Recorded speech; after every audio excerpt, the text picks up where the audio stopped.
ceritanya. Tadi pagi sudah langsung diperiksa oleh pimpinan kami, Wakapolda, ya. Barang bukti ditemukan antara yang menyerahkan, ya, AKBP Ruli dari Krimum dengan membawa kertas catatan dia, dan ditemukan dengan barang bukti yang ada di kami. Alhamdulillah tidak ada yang berkurang. Jadi kalau di situ dibilang sabu belum ditimbang, karena memang Ruli tidak bawa timbangan. Dan dilihat, oh iya betul, ini ada sabunya, ini ada ganjanya, sabunya 2 paket, ini ada obat-obat penenang, ada dan sebagainya. Dia bawa kertas catatan dia dan semuanya tidak ada yang berkurang. Yang perlu dulu kita jelaskan di sini bahwa kami tidak ada mengurangi BB yang diserahkan oleh Krimum. Kemudian dalam proses penanganannya, yang bersangkutan ini memang mempunyai barang bukti yang cukup banyak, lengkap. Ada ekstasinya, ada sabu-sabunya, ada ganjanya, bahkan ada pil penenang. Dan lihat dari riwayatnya, memang yang bersangkutan ini pemakai, bukan pengedar. Memang dia buat konsumsi. Mungkin karena dia sudah sering memakai, akhirnya dia pakai sampai begitu banyak. Ada sabunya, ada ineknya, ada ganjanya, ada penenangnya. Jadi saya lihat, dan masih dalam batas-batas yang wajar untuk seorang pemakai. Tidak bawa 10 gram, tidak bawa sampai 30 butir. Jadi memang untuk dia konsumsi. Nah, ini dalam proses penyidikannya kita bisa ajukan dia untuk lakukan rehabilitasi. Rehabilitasi dengan teknis dan syarat yang diatur oleh undang-undang. Melanjutkan asesmen ke BNP, kemudian nanti periksa. Berkas tetap berjalan. Berkas tetap berjalan. Nah, jadi rekan-rekan mungkin saya minta juga rekan-rekan nanti terus memonitor. Jadi saya juga minta rekan-rekan ini sebagai partner buat saya untuk monitor kasus ini sampai sejauh mana.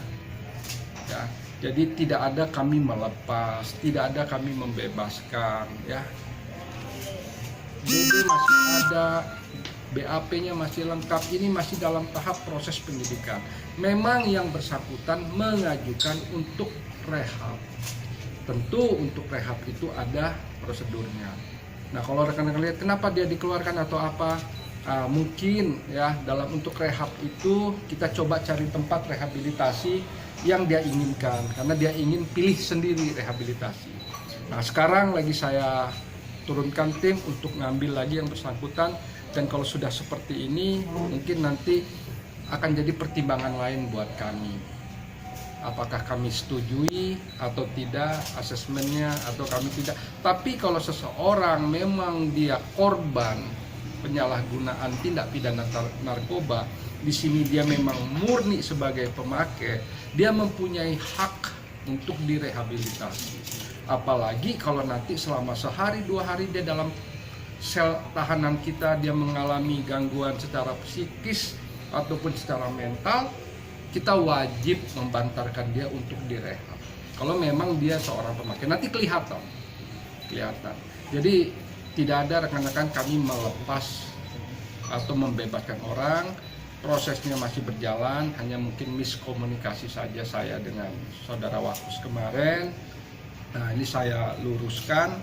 Dan saya minta kepada rekan-rekan juga untuk terus memonitor. Malah saya minta supaya hari per hari rekan-rekan ikuti perkembangan kasusnya sampai dia betul-betul P21, sampai betul-betul nanti putusan hakim dia direhab atau tidak, di mana direhabnya, disetujui atau tidak asesmennya. Saya minta rekan-rekan terus memonitor. Itu masalah narkoba sepanjang itu bukan pengedar. Kira ekstasi di bawah berapa butir, bisa ditunjukin dia memang dia pemakai. Apalagi kalau dia malah kita wajib untuk merehabilitasi dia, membantarkan dia ke rumah sakit, paling tidak untuk penanganan.